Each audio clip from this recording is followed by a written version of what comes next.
Tieto tri veci nevynechám žiaden večer. A presne preto spím inak ako väčšina ľudí. Prvá vec, vlažná sprcha. Nie studená ako ráno, ale vlažná. Telesná teplota po vlažnej sprche klesne a presne ten pokles teploty je signál, ktorý mozgu hovorí, ide sa spať. Vedci tomu hovoria termoregulácia. Ja tomu hovorím najjednoduchší spôsob, ako oklamať mozog, že je čas vypnúť. Druhá vec, kniha 10 minút. S tlným svetlom, žiaden telefón, žiadny scrolling. Čítanie spomalí mozgové vlny z aktívneho stavu do pokojnejšieho. Na rozdiel od obrazovky kniha mozog neaktivuje, ale upokojuje. Štúdie ukazujú, že ľudia, ktorí večer čítajú, zaspávajú rýchlejšie a majú menej prerušovaný spánok. Nie je to o tom, čo čítaš. Je to o tom, že nepozeráš na displej. Tretia vec. 10 minút ticha. Bez telefónu, bez kníh, bez ničoho. Len tak sedím.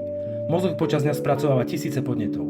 Tých posledných 10 minút mu dá priestor sa upokojiť predtým, než zaspí. Nie je to meditácia v zmysle jogy. Je to len pauza, ktorú mozog potrebuje, aby prešiel do hĺbšieho odpočinku. Čo z toho robíš večer ty?